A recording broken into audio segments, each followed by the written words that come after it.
You serve the plates, but your own sits cold. You fill their cups, but no one refills yours. You make sure everyone eats, but when you finally sit down, the room is empty. Not just of people, but of presence, of warmth, of thanks. You laugh when they laugh. You sacrifice when no one asks. You rearrange your own needs like furniture, always the last priority. And they keep eating, not out of malice, but because that's what they're used to.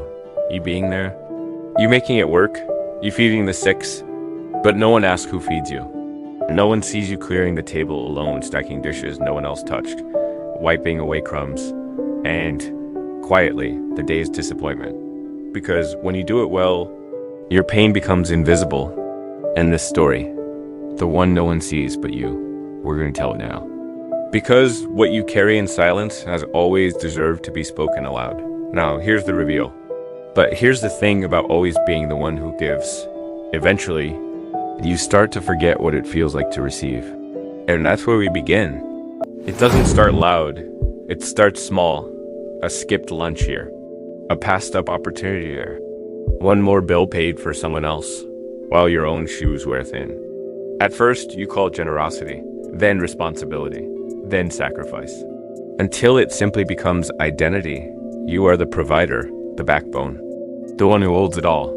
And everyone gets used to the idea that you're fine, that you don't need asking, that you'll always just figure it out. But you're starving, not for food, but for consideration, for someone to look at you and say, "Are you okay? Do you need something today? Have you rested? Have you even eaten?" And when that never comes, you tell yourself it's selfish to want it. So you keep feeding others, hoping maybe, just maybe, someone will finally notice the plate in front of you is always empty. But they don't, because they never had to. And so you stay silent, not because you don't feel it, but because you don't want them to. You don't want to guilt them, or worry them, or make them feel what you've carried so well, so you bear it alone. There's a difference between being quiet and being silenced. You didn't choose to be invisible. It just happened slowly. One overlooked birthday. One more promise to yourself you broke to meet someone else's need. One more moment where you bit your tongue instead of saying, "This hurts." Because when you're the one who feeds six, you learn early. Your feelings come second to their fullness. Your silence is what keeps the peace. Real weariness is a luxury no one can afford, and so the silence grows. But silence doesn't mean peace. It means starvation, emotional starvation, spiritual starvation, because the soul has a voice too. And when it's ignored, it shrinks, it dims.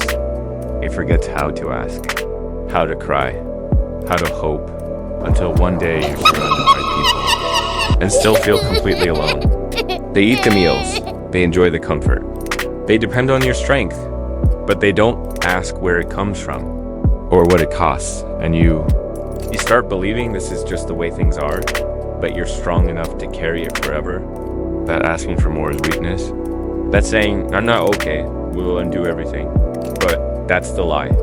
The silence taught you to survive. But it never taught you how to be whole, and your soul, it can only be ignored for so long. If this sounds like your life, don't let it stay silent inside you. Leave a comment, even just a single line. Let the act of being heard begin here. Let this video be your voice until you find the strength to use your own. But what happens when the one who provides everything starts running on empty? That's what we'll explore next. The thing about being the strong one is that no one believes you can fall. And so when you begin to crack, you hide it, you smile through it. You explain it away as just a long week or a little tired, but inside you're unraveling. Not in a dramatic, cinematic way, not with slamming doors or raised voices. But slowly, you forget to eat, you forget to feel, you stop answering messages. Not because you're angry, but because you don't have the strength to explain what's wrong. You find yourself awake at 2 a.m. scrolling through your own memories, wondering when the joy left. You give and give, but your soul can't remember the last time it was poured into, and the worst part, no one notices. Because you still show up, still provide, still say, I'm fine. Because the performance of being okay has become second nature. But behind closed doors, you start whispering things you never said out loud before. I can't keep doing this. What's the point? Will anyone ever care for me like I care for them? And that voice, the one that was once so resilient, starts to sound more like someone giving up. This isn't weakness. It's not failure. It's depletion. And even the strongest wells run dry if no one ever pours back in. If this feels too real, it's because too many of us live this in silence. If this video is voicing something you've buried, don't carry it alone. Drop a line in the comments. Let the healing start here. Let someone see you. Maybe for the first time in years. But what if the real strength isn't in carrying everything, but in learning how to finally set some of it down? That's the turn we take next.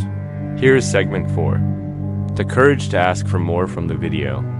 The man who feeds 6, but eats alone. This segment moves from quiet suffering toward inner courage, planting the idea that real strength may lie not in silence, but in the bravery to speak hope and expect more. They taught you to be strong, to take care of others, to never complain, and you did it.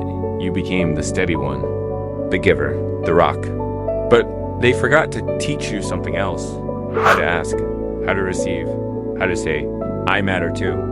Because asking feels foreign, like speaking a language you were never taught. It feels selfish, shameful even. But here's the truth no one ever told you. You were never meant to be empty so others could be full. You don't have to choose between being strong and being cared for. You don't have to break to be heard. You don't have to starve to be loved. Real strength is knowing when to say, I need help, I need rest, I need someone to see me too. And no, not everyone will understand. Some will be shocked when you stop saying yes to everything. Some will resent that the version of you they relied on is changing, but the ones who truly love you, they'll adjust. They'll rise. They'll finally see how much you've carried. And maybe they'll start carrying some of it with you. If you're ready to take that first step, even just by sharing this video with someone who needs to understand, do it. Don't wait for the perfect moment. There isn't one, but there is this one, and that's enough. Because something beautiful happens when the one who always feeds others finally learns to feed their own soul. Let's end with that. You may never get the thank you you deserve. You may never hear, we see how much you give, we notice, we care. But that doesn't mean your love was wasted. It doesn't mean your sacrifices were invisible to everyone. And it doesn't mean you have to stay silent just to be strong. Because strength, real strength, isn't just in how much you carry. It's in your willingness to be honest about what it costs. You fed 6, you've carried the weight, you've kept things running even when your own heart was running on fumes. But now, it's time to eat too, to rest, to breathe, to speak. Because the world needs your story, not just the one where you're the provider, but the one where you're human. And maybe someone in the comments needs to hear that story from you. Right now, today, in your own words, write it. And if no one has told you lately, you are doing far more than anyone knows. You are not invisible here, not anymore. If this video saw you, help someone else feel seen too. Comment below. Share it with a friend who carries too much. And subscribe because there's a whole world of silent stories waiting to be told. We're just getting started.